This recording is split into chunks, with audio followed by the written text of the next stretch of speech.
A widow's midnight tears conceal a darker truth Holmes must uncover. Welcome to Eco Mysteriosa. I am your host, Ravella. Your comments make this journey richer. Tell me where you're tuning in from. Hearing from you always makes this more special. Let's begin. It was upon a bleak and storm-laden night in the spring of 1892 that the case of the widow who wept at midnight was first brought to my friend Sherlock Holmes. The wind rattled furiously against the windows of our Baker Street lodgings, and the lamps in the street below swayed like lanterns upon some darkened sea. I had resigned myself to the pleasant company of my journal and the crackling fire, when a sharp knock startled us from our reverie. Holmes, who had been stretched languidly upon the settee with his long fingers steepled beneath his chin, opened one keen eye and remarked with that peculiar confidence of his, "Our visitor Watson is a woman recently bereaved, and has travelled here in great haste despite the late hour." I had scarcely time to question him before Mrs. Hudson ushered in a pale and trembling lady, dressed in heavy mourning, her veil damp with rain and her eyes red from recent tears. She clutched her black shawl as though it were her sole protection. "Against the weight of the world, Mr. Holmes," she gasped, her voice quivering with desperation. "I beg of you, you must help me. Scotland Yard will do nothing, but I know there is foul play at hand." Holmes rose and bowed with grave courtesy. "Pray be seated, madam. Compose yourself. You have come at midnight, which suggests your cause is urgent indeed. Permit me to hear your account." The woman lowered herself onto the chair by the fire, her trembling hands clasped tightly together. "My name is Mrs. Eleanor Markham, widow of the late Captain Henry Markham of the Bengal Lancers. My husband has been dead these 6 months, yet it is not his passing that brings me here. It is rather what has occurred since. At the stroke of midnight, for 3 nights running, I have been awakened by the sound of weeping outside my chamber door, soft, pitiful sobbing, as though some soul in torment walked the halls of my house. Last night, when I summoned my maid, she swore she heard nothing. Yet I tell you, Mr. Holmes, the tears are real, and I fear they foretell some dreadful calamity." Watson, ever sympathetic, leaned forward. "Surely, madam, grief can play cruel tricks upon the mind. The hour, the silence—" She shook her head vehemently. "No, doctor, you mistake me. There is more. Only this morning I found upon my husband's writing desk a single white glove that was not mine, nor had it ever belonged to him, and written upon the glove in smudged ink was the word 'Remember.'" Holmes's eyes glittered with sudden animation. He leaned forward, every trace of languor gone from his figure. "Indeed, madam? A most curious circumstance. The glove, pray, did you bring it with you?" With trembling fingers, Mrs. Markham drew from her reticule the delicate object, a woman's glove, small and finely made, yet stained faintly with what appeared to be ink. Holmes took it with reverence, holding it to the lamplight, and I could see that strange spark of satisfaction which heralded the awakening of his faculties. "My dear Watson," said he, turning the glove over, "our midnight hour grows infinitely more interesting. Tell me, Mrs. Markham, before Captain Markham's death, did he have enemies?" The widow's lips quivered as she whispered, "Yes, Mr. Holmes, more than one. And I fear one of them has returned." Holmes placed the glove gently upon the table and, folding his arms, gave a thin smile. "Then, madam, you may rest assured. You have come to the right place. For midnight tears, ink-stained gloves, and returning enemies are precisely the sort of companions that delight me. Would you like me to continue straight into Section 2, Case Introduction with Holmes and Watson's, Deduction Exchange, or do you prefer I expand each section fully before moving to the next?" Holmes turned the glove over once more between his long fingers, the lamplight glinting upon the faint smudge of ink that formed the word "Remember." His keen gaze fixed upon it with that singular intensity I had so often witnessed, as though the inanimate object had whispered 1,000 secrets in his ear. "You see, Watson," he murmured, "the matter is not merely one of phantom sobbing or overwrought imagination. Here we have the physical token of an intrusion, a glove placed deliberately, with a message to accompany it. The handwriting, blurred though it is, betrays haste, but not disorder. Whoever left this intended the widow to find it, and at her husband's own desk, a calculated act." Mrs. Markham shifted uneasily in her chair. Then you believe it is no accident that someone entered my home? I believe it beyond doubt, madam. No spectre leaves behind kid leather and ink. Holmes smiled faintly, though not unkindly. The human mind is ever inclined towards superstition when grief lays heavy upon it. Yet the weeping you describe, soft, sorrowful, timed with midnight, suggests an intelligence at work, one seeking to unnerve rather than to harm outright. Fear, you see, is a most efficient weapon. At this, Mrs. Markham clasped her hands more tightly. But who would wish to torment me so? My husband, though a soldier, bore himself as a gentleman. He had rivals, yes, men envious of his promotions, and one or two whose honor he had publicly questioned. But to come to me now, months after his death and so cruelly, what purpose could it serve? Holmes rose, pacing before the fire with his customary restless energy. Purpose, my dear madam, is the fulcrum upon which every crime rests. To understand it is to understand the criminal. I cannot yet answer your question, but I will. He halted abruptly before her. You must allow me, with Watson here, to examine your home tomorrow. This glove is a key, but a key requires a door. We must find it. Do not speak of this matter further to servants or friends. Silence is the surest ally against an enemy who works in shadow. Mrs. Markham inclined, her head, gratitude mingling with lingering dread. Then I am in your hands, Mr. Holmes, if only you can bring me peace. She departed soon after, muffled once more in her heavy veil. I watched her figure vanish into the swirling fog below, then turned to Holmes, who remained standing, his back to the hearth and his gaze fixed upon some private vision only he could see. You are convinced, then, that this is no triviality? I asked. My dear Watson, said Holmes, had she come merely with tales of midnight lamentations, I should have advised her a change of diet and a warmer fire. But the glove, the glove alters everything. Tell me, what do you observe? About it? I took it up as he gestured. To my eye it was but a woman's glove, faintly scented with the ink stain plain upon its pale surface. Small in size, likely a lady's, newer than Mrs. Markham's attire suggested she would wear, and the ink smeared as if written quickly. Excellent, Watson, excellent. Holmes's voice carried that rare tone of genuine approval that warmed me more than the fire. Yet observe further, the stitching at the wrist, not English work, but French, fine and precise. And the ink. Common writing fluid, yes, but applied with a broad-nibbed pen, one more suited to a man's hand than a lady's. Consider also the word itself. Remember, to whom is that command directed? The widow, or some other party who, by chance, might see it? I confessed myself unable to answer. Holmes gave a dry chuckle and seated himself once more. You see, Watson, we stand at the threshold of a most delicate puzzle. The glove belongs not to the widow nor to her husband. It was placed where she would find it, marked with a word that is as much a summons as a threat. The sobbing at midnight, that is but the accompaniment to the message designed to break her spirit. I should not be surprised if we discover that Captain Markham's enemies, far from resting in peace, have resumed their campaign in some more insidious form. He leaned back, eyes half closed, fingertips pressed together. Prepare yourself. My dear fellow, tomorrow will bring us to Kensington, where I expect we shall find the walls of Mrs. Markham's home whispering secrets that no widow ought to hear. And with that, Holmes lapsed into his customary silence, leaving me with little more than the crackle of the fire and the persistent echo of that single ominous word, remember. The following morning dawned grey and reluctant.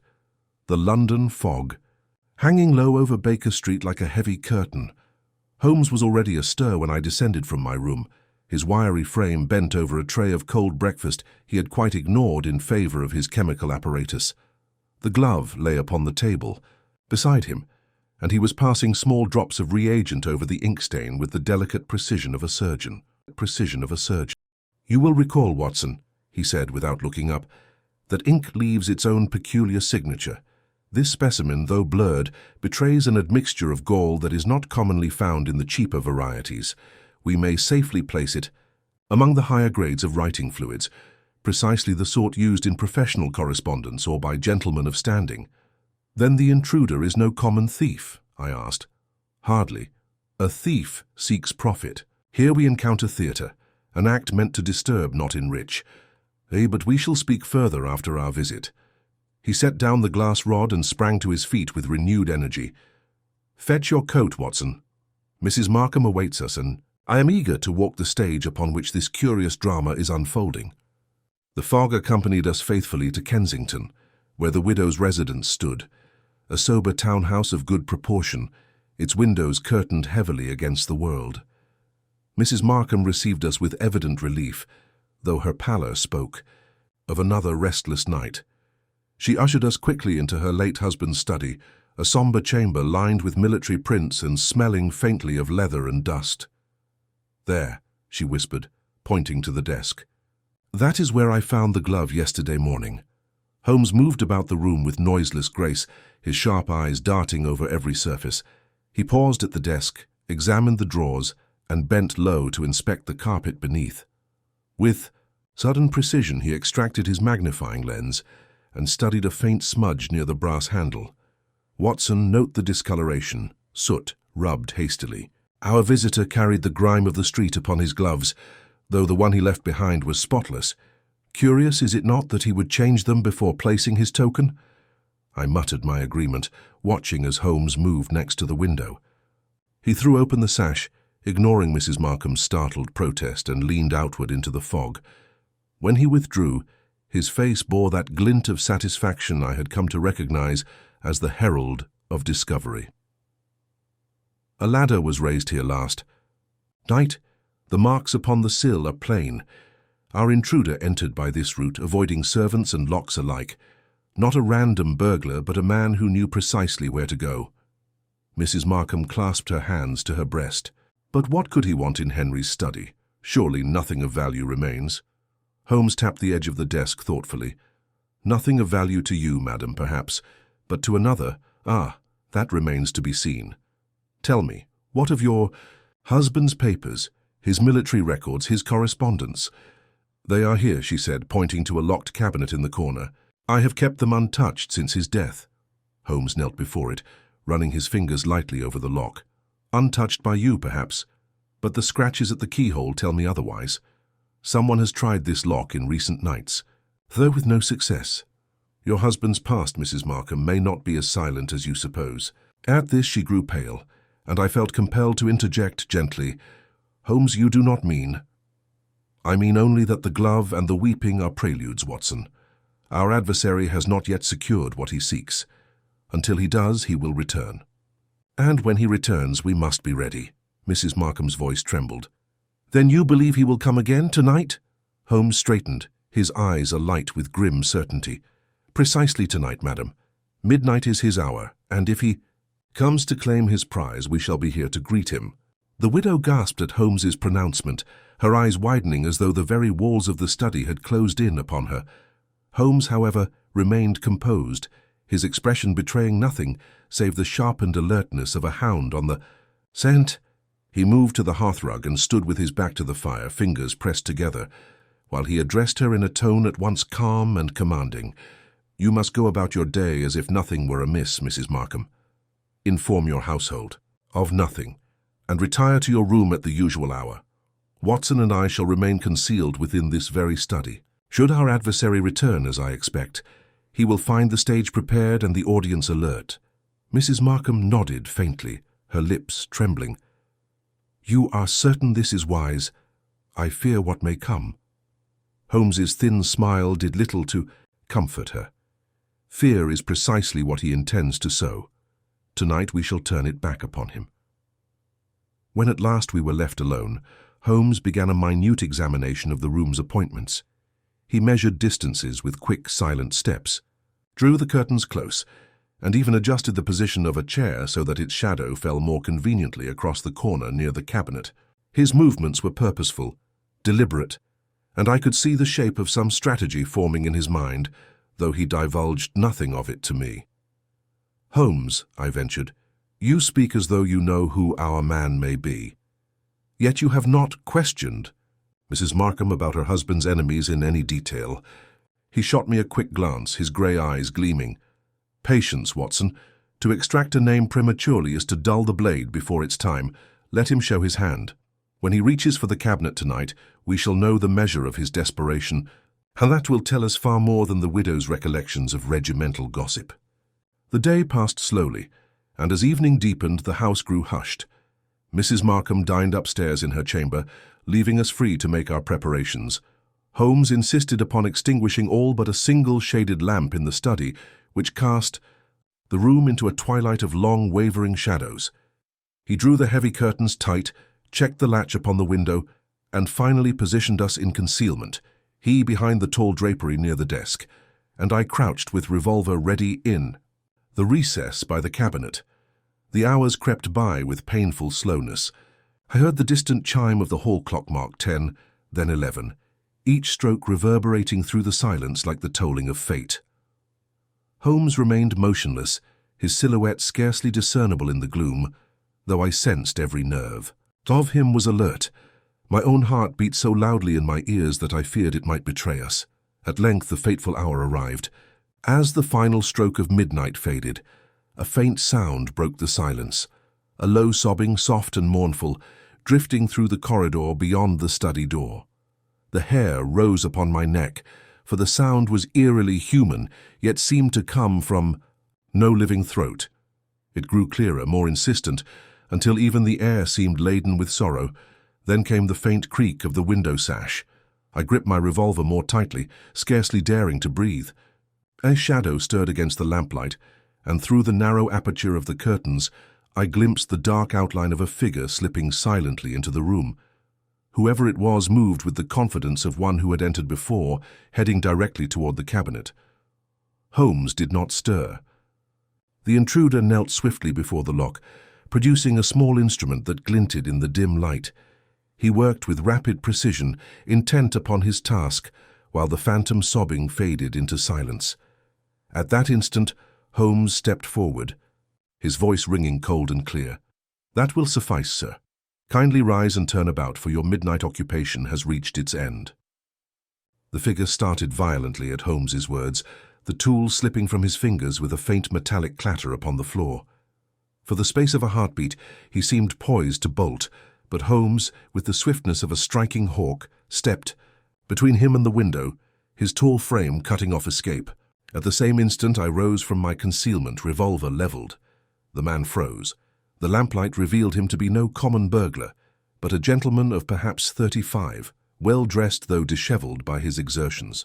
His sharp features bore an expression of mingled fear and defiance, and his eyes, dark and restless, darted from Holmes to myself as though weighing his chances.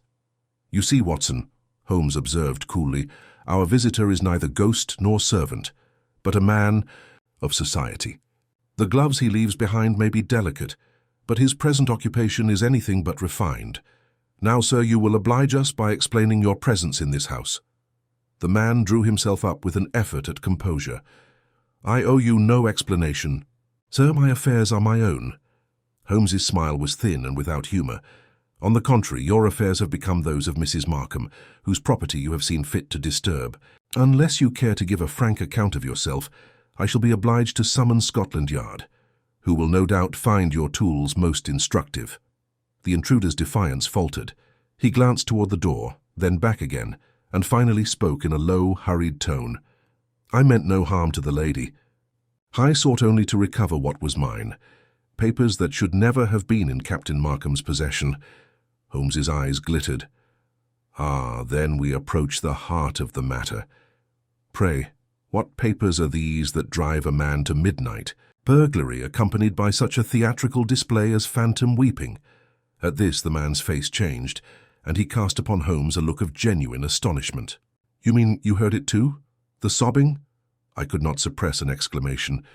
"You confess it was not your doing?" "By heaven, no," he swore, the colour draining from his cheeks. "I thought it some trick to frighten me away. I swear, gentlemen, I have never heard the like before tonight." Holmes regarded him with keen interest, as though weighing truth from falsehood. His hand moved with deliberate calmness to the intruder's breast pocket, from which he extracted a card case. He examined it briefly in the dim light before reading, aloud, "Mr. Adrian Lovell, Barrister at Law, Inner Temple." The name seemed to strike a chord with Mrs. Markham, who had appeared at the study door, drawn by the commotion. She gave a faint cry, pressing her hand to her lips. "Adrian Lovell. Then it is true you were Henry's rival even to the end." The man's expression hardened. "He wronged me, madam, though it seems fate has spared him my reckoning. I do not come as a thief, but as one robbed. Those papers are mine, and if I must risk all to regain them, I will." Holmes lifted his hand in quiet command. "Enough. Whether your claim holds merit or deceit I shall determine, but you have unwittingly revealed far more than you intended. Watson, observe, our puzzle has acquired a new face, but the shadow that weeps in the night is yet unaccounted for, and until we unravel that phantom, none of us may sleep soundly." Mrs. Markham swayed against the doorframe, her face stricken with both recognition and dread. Holmes, with a gesture of reassurance, bade her remain silent while he regarded Adrian Lovell with that piercing gaze which seemed to strip a man of all pretense. "You speak boldly of theft, Mr. Lovell," Holmes said softly, "yet you enter a widow's home in the dead of night, armed with the tools of a housebreaker. Your actions hardly lend credence to your claim. Still, I shall grant you one courtesy. Tell us precisely what documents you sought and why they should have belonged to you." Lovell's lips pressed into a thin line. He hesitated, then spoke as if the words were dragged from him. "Letters, correspondence between myself and Captain Markham concerning a matter of honor. They were of a private nature, never meant for another's eyes. Yet I know he kept them, perhaps to use against me, perhaps merely from spite. I could not allow them to remain where they might one day be exposed." Holmes's brows lifted fractionally. "You suggest blackmail, then? That the late captain harbored a weapon against you?" "I suggest nothing," Lovell retorted bitterly. "I state only that he was not the paragon some believed. He had ways of entangling men, of holding power over them. I was but one among many who had reason to resent him." Mrs. Markham uttered a faint protest, but Holmes silenced her with a glance. He stepped closer to Lovell, his voice now edged with steel. "And the glove? Do you claim that too as your own?" Lovell's bewilderment seemed genuine. "Glove? I know nothing of any glove." "Indeed? Then it was not your hand that left the word 'remember' upon it." "On my honor, no." Holmes's fingers drummed against his coat. I could see the calculation moving swiftly behind his eyes. "So we have a man driven by desperation to recover private letters, a widow haunted by nocturnal lamentations, and a token, foreign in manufacture, deliberate in placement, bearing a cryptic command. 3 pieces upon the board, yet the hand that moves them remains unseen." He turned abruptly to Mrs. Markham. "Madam, did your husband ever speak of Mr. Lovell in your hearing?" she faltered. "Only once, when I pressed him upon certain rumors. He dismissed them with contempt. He said that men such as Mr. Lovell would rue the day they crossed him. I thought it mere bravado, the talk of soldiers. I never dreamed it might conceal something darker." Lovell flushed, but Holmes raised a hand to forestall his protest. "Enough. The truth of your quarrel I shall uncover in time. For the present, Mr. Lovell, you will consider yourself under my eye. Should you attempt to flee or to return unbidden, Scotland Yard will be less forgiving than I. Watson, we escort this gentleman to his lodging. Then tomorrow we begin the true inquiry into Captain Markham's past and the unseen presence that weeps at midnight."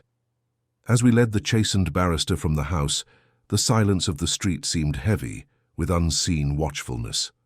Holmes paused beneath the shrouded gas lamp, his profile sharp against the fog, and murmured almost to himself, "There is more at work here than a man's guilty conscience. Somewhere in the darkness another voice weeps, and until I know whose voice it is, the case remains a riddle without solution." Holmes and I returned to Baker Street in silence, the cab wheels muffled by the fog. Only when we had settled once more by our familiar hearth did he speak, his gaze fixed upon the dancing flames. "You saw his face, Watson," he said. "That was not the countenance of a practiced liar. Mr. Lovell believes his tale, yet belief does not constitute truth, and men often deceive themselves more thoroughly than they deceive others. Still, his ignorance of the glove and the sobbing appears genuine. which leaves us with the uncomfortable notion that a second actor moves upon this stage. "You think, then, that Markham's death did not end his enemies?" I asked. Holmes leaned back, steepling his fingers. "On the contrary, it may only have sharpened their purpose. Consider, Watson, the glove of French make, the word remember, and the calculated timing of the widow's torment. We are not dealing with random malice, but with a mind that delights in precision.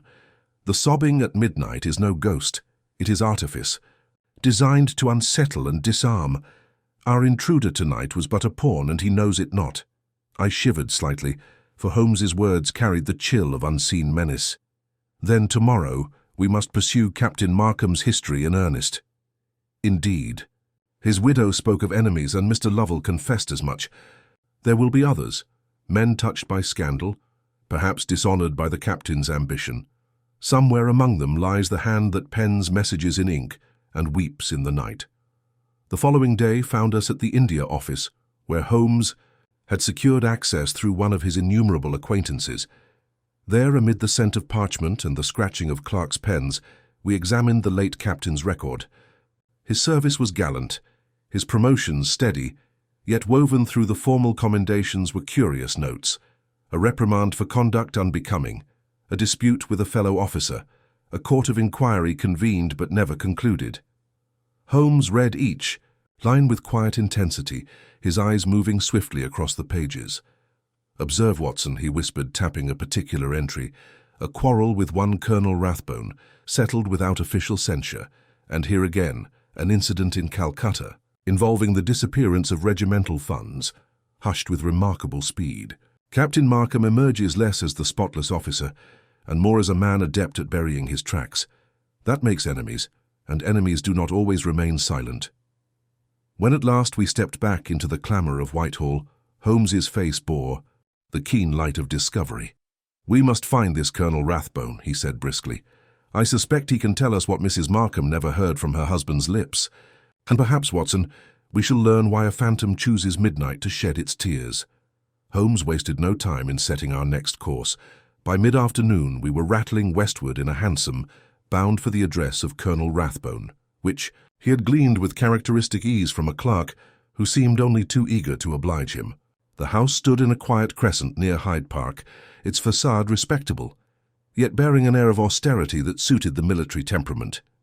We were admitted by a solemn manservant and shown into a drawing-room adorned with trophies of the East, curved sabres, sepia sketches of Indian forts, and a pair of tiger skins stretched upon the wall. Presently the colonel entered, a tall, gaunt figure with iron-grey hair and a complexion bronzed by long service. His eyes, however, were sharp and restless, and they fixed upon Holmes with a wary glint. "You come on behalf of Mrs. Markham," he said without preamble. "I had word she was seeking assistance. I suppose it is her late husband's shadow that troubles her still." Holmes inclined his head. "You put it aptly, Colonel. Captain Markham's shadow lingers in unexpected ways. We are told you knew him well. Too well, perhaps." The colonel's jaw tightened. "I knew him as a fellow officer. That was quite enough. A man of courage, yes, but reckless, unscrupulous, and fond of meddling in matters best left untouched. He and I crossed swords, and though the affair was buried by our superiors, I shall not deny it left bitterness. Yet I had no hand in his death, nor in any midnight haunting of his widow." Holmes's eyes glimmered with satisfaction at the candour. "Then you concede that others might bear a grudge?" "Grudge?" Rathbone's laugh was short and harsh. "There are men alive who curse Henry Markham's name whenever it passes their lips. He exposed secrets, ruined reputations, and kept certain letters that might have destroyed careers had they been made public. He was clever enough to hold such weapons, but not always wise enough to keep them sheathed. I could not refrain from a glance at Holmes, for the mention of letters chimed ominously with Lovell's claim. Holmes, however, betrayed no surprise. He merely leaned forward. "Colonel, did you ever see these letters?" "Never. But I heard enough whispers to know they existed. Some said they were kept locked in his private cabinet. If they have not been burned, then by heaven they are still there." Rathbone's eyes narrowed. "And if they are, then someone will risk much to possess them. Holmes rose, offering the colonel a courteous bow. Your frankness does you credit, sir. You have given me precisely what I required, a motive broad enough to encompass more than one man. Captain Markham's secrets did not perish with him. They live still, and they cry aloud at midnight. As we took our leave, the late afternoon, shadows stretching long across the park, I felt the weight of our inquiry grow heavier. The glove, the weeping, the desperate intrusion of Lovell, all now pointed towards a cache of dangerous papers hidden within the widow's house. Yet who among the captain's many enemies had orchestrated this haunting charade? Holmes's silence on our ride back was unbroken, save for a single murmur as we neared Baker Street. The question, Watson, is not who had reason to hate Henry Markham. The question is, who among them hated him enough to torment his widow in order to claim what he left behind? Holmes spent much of that evening in his armchair, eyes closed, fingers pressed together, while I paced restlessly about the room. The fragments of our inquiry jostled in my mind without cohesion. The glove inscribed with "Remember," the phantom sobbing, Lovell's frantic intrusion, Rathbone's bitter testimony. Each piece seemed significant, yet how they might interlock eluded me. Holmes, for his part, betrayed no sign of weariness, though the hours slipped past unnoticed. At length he stirred, opening his eyes with the sudden clarity of a man who has seized upon a thought long elusive. Watson, the key lies not in what we have heard, but in what we have not. Both Lovell and Rathbone speak of letters, dangerous letters kept by Captain Markham. Yet Mrs. Markham swore she has never touched the cabinet. Then who placed the glove upon it? Who knew the hiding place well enough to taunt her with a token while leaving the lock untouched until Lovell attempted it? You suspect someone within the house itself, I ventured. Holmes's lips curved faintly. Precisely so. An enemy without might contrive an entry once or twice, but an enemy within may haunt her steps nightly without hindrance. Consider the sobbing, Watson. Always. At midnight, always near her chamber. Such consistency argues familiarity with the household's movements. Servants, perhaps, or one servant in particular. I recalled the pale maid who had ushered us to the study, her eyes downcast, her manner subdued. You mean the maid? Possibly. Or another domestic. I intend to know before another night passes. Holmes rose, seized his coat, and within minutes we were again on the road to Kensington. Mrs. Markham received us with evident relief, though surprise flickered in her eyes at our unexpected return. Holmes asked immediately to see her household. Reluctantly she summoned the butler, the cook, and the maid, who gathered in the hall beneath the gaslight, exchanging anxious glances. Holmes regarded them keenly, his gaze moving from face to face with almost surgical precision. Your mistress has been disturbed these last nights by lamentations in the corridor. Which of you will account for your movements at midnight? There was a shifting of feet, a murmur of confusion. The butler declared he slept heavily at that hour. The cook swore she had never stirred from her attic room. Only the maid, a thin, nervous girl named Clara, looked stricken. She stammered that she had risen once or twice, hearing noises she could not explain, but had seen nothing. Holmes's eyes did not leave her. And yet it was you, Clara, who insisted to your mistress that she heard no sobbing at all, is it not so? The girl's lips quivered. She cast a desperate glance at Mrs. Markham, then burst into tears. I only wished to protect her. Sir, I thought if I denied it she might believe it a dream, but I swear I have heard it too, the crying just beyond the door. It chilled my very blood. Holmes placed a hand lightly upon her shoulder. Courage, child. No blame attaches to you for fear, but know this. The weeping you heard was no ghost. Someone in this house, or with access to it, has chosen the hour of midnight to sow terror. And tonight, if my deductions hold, that same hand will act again. Only this time, Watson, we shall be the ones waiting in the dark. Now generate the final section of the story, ensuring a satisfying resolution. Maintain the logical progression of clues and character arcs, delivering the final reveal smoothly while keeping the ending impactful and true to the detective's style. The household was hushed in anticipation of the midnight hour. Holmes and I concealed ourselves within the shadow of a recess opposite Mrs. Markham's chamber. the faint tick of a hall clock marking the slow passage of time. Mrs. Markham, though visibly unnerved, had consented to remain in her room, the lamp extinguished, so that the corridor lay in near darkness. As the hour struck, the silence was broken by the faintest rustle of movement upon the stair. A moment later, the sound came, the same low, heart-wrenching sobbing that had tormented the widow. It drifted, eerily along the passage, rising and falling as though from some disembodied throat. Mrs. Markham stirred within her room, and I felt her terror even through the closed door. Holmes motioned sharply. We crept forward, his hand tight upon my sleeve. Then from the shadows near the cabinet a cloaked figure emerged, holding a small vial and a strip of cloth. With stealthy steps it advanced toward the door, the sobbing sound emanating faintly.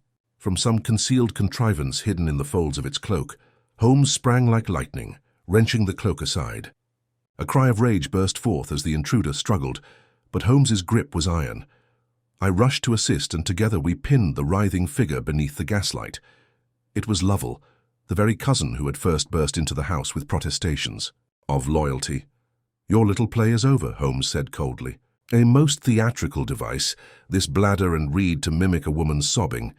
Ingenious but fatally flawed. Lovell's face contorted with fury. She should never have had the estate. It was meant for me, not for a woman who scarcely knew him. I only wished to drive her mad, to make her yield, and in so doing gain access to Captain Markham's cabinet, where those compromising letters are kept, Holmes interjected. Letters which would have secured you wealth and freedom from debt. But when she resisted, you turned to terror, weaving superstition into your scheme, hoping to unseat her mind entirely. Lestrade, whom Holmes had prudently summoned earlier, stepped forward from the stair where he had lain in wait, his men following close. Lovell was seized and led away, cursing bitterly. Mrs. Markham, pale but composed, emerged from her chamber, her eyes brimming with relief. "Mr. Holmes," she whispered, "you have lifted a dreadful weight from me. I thought myself haunted." Holmes inclined his head with grave courtesy. "Madam, the world holds terrors enough without inventing them. Your late husband's secrets lie in that cabinet, but his memory need not be so tarnished. I advise you to destroy those papers at once, for no legacy is worth the ruin they may bring." She promised to do so, and we took our leave. As we returned, through the mist-laden streets, I could not help but marvel at the swiftness with which Holmes had cut through the veil of superstition. "You knew it was Lovell from the first?" I asked. Holmes gave a soft laugh. "Not from the first, Watson, but from the moment he protested too much. He would have had us believe he came only to guard her virtue, yet his eagerness to force the cabinet's lock betrayed a deeper interest. Add to that his debts, his inheritance disputes, and his curious knowledge of her private alarms, and the figure behind the midnight sobbing stood revealed. And the glove, a theatrical touch to inflame her imagination. Nothing more. Observe, Watson, that the simplest of devices, cloth, reed, and candlelight, may terrify where pistols fail. Man is ever more a slave to his fears than to his foes. Thus the case concluded, with justice restored and superstition laid bare. Yet even as Holmes sank back into his chair at Baker Street, lighting his pipe with a look of quiet satisfaction, I could not but reflect on the strange cruelty of a scheme that sought to unseat a woman's reason by turning her very grief against her. Holmes, as if divining my thoughts, exhaled a thin stream of smoke. "There is nothing so dangerous, Watson, as a man who cloaks greed in sentiment. Remember that, and perhaps you will understand half the crimes that come before us." And with that philosophical remark, he lapsed once more into silence, leaving me to record the curious affair of the widow who wept at midnight.